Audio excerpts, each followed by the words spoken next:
قدرمنو لیدونکو سلامونه. د دې مهال د مهمو خبرونو ټولګې ته ښه راغلاست. د مهمو خبرونو سرټکي. ذبیح الله مجاهد وایي د طالبانو د فرمانونو او حکمونو د څار ریاست پر کارکوونکو د برید طرحان ونیول شول. په هند کې 2 افغانان د نشه یي توکو د قاچاق په تور نیول شوي.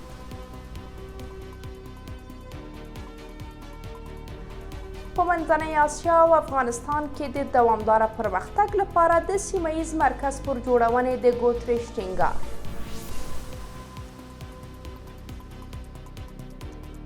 او هاشم صفی الدین د لبنان حزب الله نوی مشر وټاکل شو.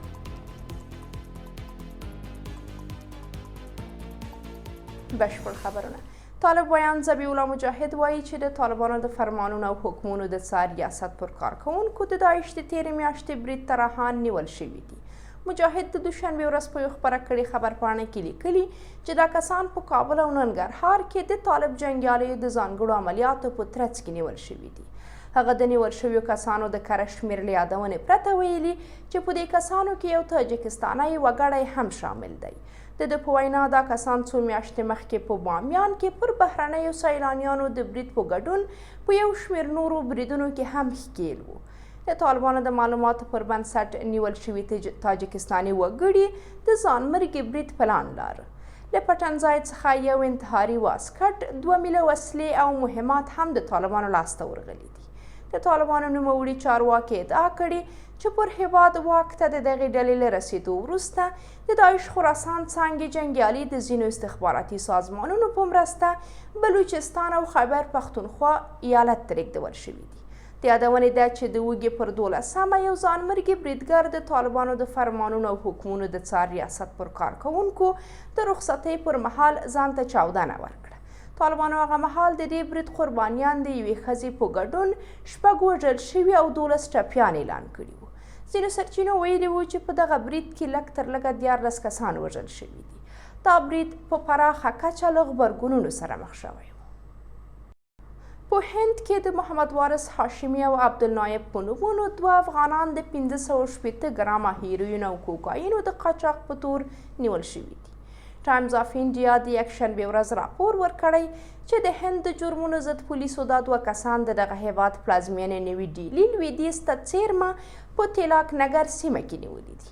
د دې نشه یي توکو ارزښت شاوخوا 2 میلیارده هندي کلدارې ښودل شوی دی. د پولیسو په وینا 19 کلن محمد وارث په 2020 کال کې هند ته د کډوال په توګه دننه شوی و او په دغه هیواد کې د اوسېدو جواز ترلاسه کړی و.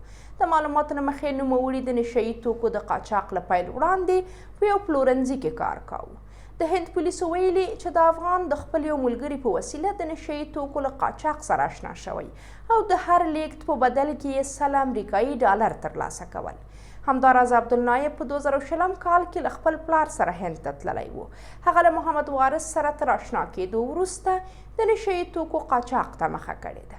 څو میاشتې مخکې په هند کې د طالبانو یوه ملاتړه ډیپلوماټه زکیه وردګ هم په دغه هیواد کې د 25 کیلوګرامه سرو زرو د قاچاق په تور نیول شوی و. د ملګرو ملتونو سرمنشي انتوني ګوتریش په منځنۍ اسیا او افغانستان کې د دوامداره پراختیا موخو لپاره د سیمه ییز مرکز د جوړېدو په هکله د قزاقستان د بهرنیو چارو وزیر مرات نورتلیو د وړاندیز ملاتړ کړی دی. ELKZ د دوشنبې ورځ راپور ورکړی چې ګوتریش دا موضوع د ملګرو ملتونو د عمومي غونډې په څنډه کې له نورتلیو سره د لیدنې پر مهال مطرح کړې ده. د یادونې ده چې تېره اونۍ د قزاقستان د بهرنیو چارو وزیر د عمومي اسامبلۍ په 9اویاومه غونډه کې په منځنۍ اسیا او افغانستان کې د دوامداره پراختیا موخو لپاره د سیمه ییز مرکز د جوړېدو غوښتنه کړې وه. د هغه په وینا د منځنۍ اسیا هیوادونه د اقلیمي بدلون له کبله له رامنځته شویو ګواښونو سره مخ دي. نورتلیو د مرکزي اسیا په هیوادونو کې د اقلیمي بدلون ننګونو سره د مبارزې لپاره د دوامداره پراختیا موخو مرکز جوړول اړین بولي. ټاکل شوی قزاقستان په 2024 کال کې د اقلیمي بدلون په هکله لومړنۍ سیمه ییزه غونډه جوړه کړي. العربیه خبري ویبپاڼې د خپلو سرچینو په حواله راپور ورکړی چې د لبنان حزب الله د رهبرۍ شورا هاشم صفی الدین د دغې ډلې د نوي مشر په توګه ټاکل شوی دی. دغې رسنۍ لیکلي چې صفی الدین د یکشنبې ورځ په دې دنده ګمارل شوی دی.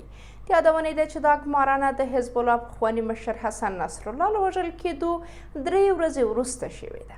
د لبنان حزب الله مشر د دغه هیواد پلازمینه بیروت پر سویلي سیمه د اسرائیل د برید په ترڅ کې ووژل شو. د حزب الله چارواکو تر اوسه په رسمي ډول په دې تړاو څه نه دي ویلي. د اسرائیل پوځ ویلي چې په دغه برید کې د نصرالله ترڅنګ د حزب الله د سویلي جبهې قمندان علي کروکي او د دغې ډلې 10 نور لوړپوړي غړي هم وژل شوي دي. پر لبنان د اسرائیل روسي بریدونه چې د حزب الله مشر او د سلګونو ملکیانو د وژل کېدو لامل شو، د یو شمېر اسلامي هیوادونو توند غبرګونونه یې راپارولي دي.